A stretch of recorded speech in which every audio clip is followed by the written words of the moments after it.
Alden po. Alden, Richard. yung artista. Opo. Si Alden Richard po, sir. Alden Richards. Alden Richard, sir, yung Yan. artista. Mga Kapinturahin TV, kung mapapansin nyo yung lumang bahay sa likuran ko, ito yung tinatawag na Chongko Sabalya Ancestral House na pagmamayari ni Dr. Sabalya at ni Attorney Sabalya na itinuturing nilang ito kanilang tirahan noong 1960s. Ang magkapatid na Sabalya ay tinuturing na prominenteng tao sa Pilipinas sa larangan ng musika noong 1960 hanggang 1970s. At kung mapapansin nyo, nag-iba na yung struktura sa likuran ko dahil itong lumang bahay na ito ay nabili ng artistang si Alden Richards na ay isa ng McDonald's. Bago nga natin puntahan ang nasabing McDonald's ay daanan muna natin ang kakaibang kainang ito. Tara, kain tayo.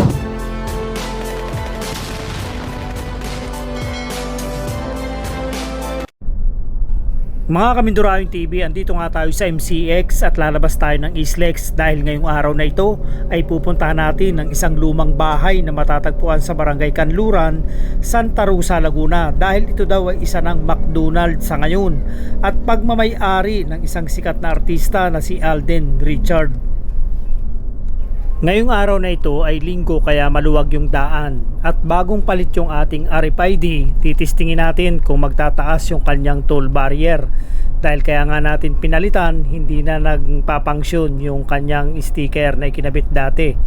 So matitisting natin dito sa MCX.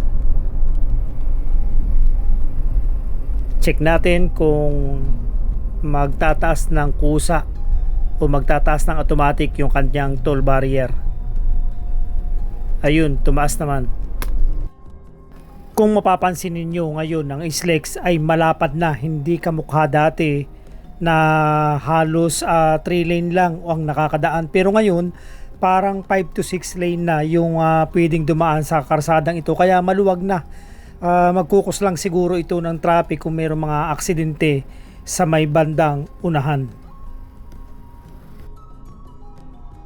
Pagdating natin ng Santa Rosa at dito sa bahaging ito ng Sabalya Street ay agad tayong nagtanong ng mga tao dito, maging gwardya ay ating tinanong kung kilala nila ang may-ari ng McDonald's na kitang-kita naman kung naandito ka sa may parting ito ng simbahan.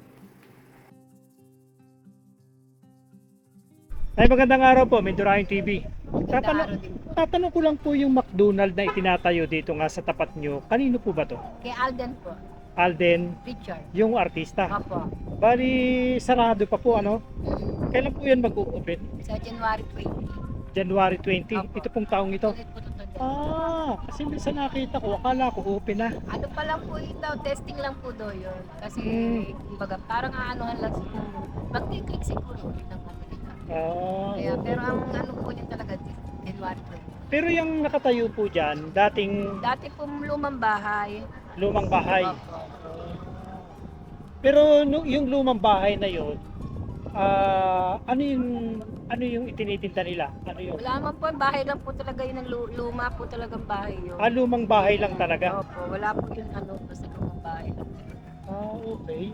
Bali nabili siguro. Siguro, nagkasundo na kung sakaling mabibili, gayahin yung kanilang tsura ng bahay. Baka Ano tinitinda nyo, Nay? sampagita. Matagal na kayo dito? Ay, dito na ho pumati lahat ang buko.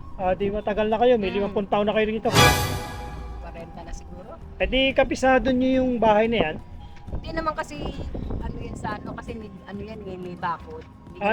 Hindi ka naman basta-basta agad makakapasok. Makikita. Makikita. Hindi mo talaga sasadya ito sa unahan. Kaya hindi naman namin kilala kung sino talaga ang may-ari niya. Okay po. Sige ma'am, thank you. Opo. Thank you sige. po, thank you. Thank you. Bago natin lisanin ang lugar na ito ay magtatanong tayo hanggang 4 na katao para maikonperma natin kung sino ba talaga ang may-ari ng McDonald's na ito.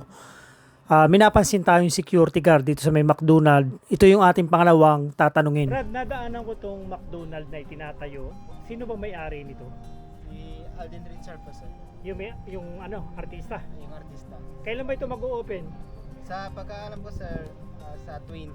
Itong taon na to?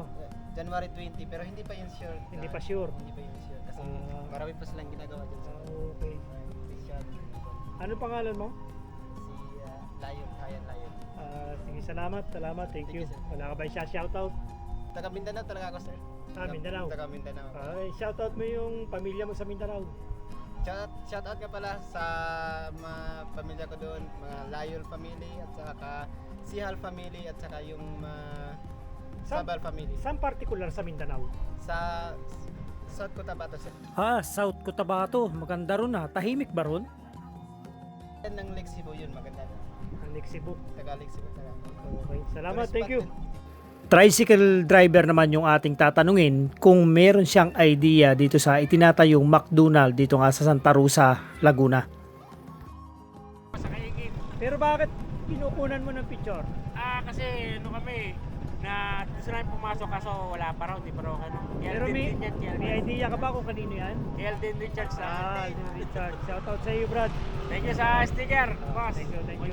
Monterey TV, thank you. Dahil sa tayo nga ay nagugutom na bago tayo kumain at maghanap ng ating kakainan ay magtatanong pa ulit tayo ng isang tao. Talagang putok na putok pala talaga na ang McDonald na ito ay pagmamay-ari ni Alden Richards. At may tatanong lang ako, kanino bang McDonald yung nakikita yung dinaanan ko kanina? Kay ano yan sir, kay Alden Richards sir, yung artista. Oh, bagong ano yan, bagong gawa niya yan dyan. Pero dati yon hindi naman siya McDonald, di ba? Ay hindi pa. Ano yun dati? Ano yan dati sir? Museum yan sa library yata. Kung yun ang nakakaalam namin na nakailira yun dun eh. Mas Pero malaki hindi yan pa rin dyan. siya nag-o-open, ano? Hindi pa. Soon sir, malapit na. Ito yung lumang bahay mga Kamindurahin TV bago siya naging McDonald at ayon nga dun sa ating mga nakausap, gwardiya, tindera at tricycle driver, ang mismong may-ari nito ay ang artistang si Alden Richards at matatagpuan ito dito sa kanto ng Dr. Sabalya, Barangay Kanluran, Santa Rosa, Laguna. Kinaugalian ko na sa bawat lugar na aking pinupuntahan ay naghahanap ako ng kakanin tulad ng puto, kutsinta at suman at iba pa. Sa mismong lugar na yun ginawa yung talagang kanilang produkto na ipinagmamalaki. Pero mahihirapan yata tayo sa lugar na ito. Hanggang sa mapadako ako sa isang maliit na kainang ito, parang masarap kumain dito maaliwalas. Subukan natin kung ano yung ating ma-order sa loob. Tara! Masarap at mura yung kanilang mga itinitindang pagkain dito. Yun nga lang wala tayong nakitang mga kakanin. Para dun sa ating mga viewers at mga Kamindurahin TV, narinig naman natin dun sa ating mga nakausap kanina, January 20, 2026 ang opening talaga ng McDonald ni Alden Richards dito nga sa Santa Rosa, Laguna. Mga Kamindurahin TV, tapos na nga ang ginawa natin pag-explore dito sa Santa Rosa, Laguna at naipakita ko sa inyo yung lumang bahay na ngayon nga ay isa ng McDonald na pagmamayari ni Alden Richards. Hanggang dito lang muna at hanggang sa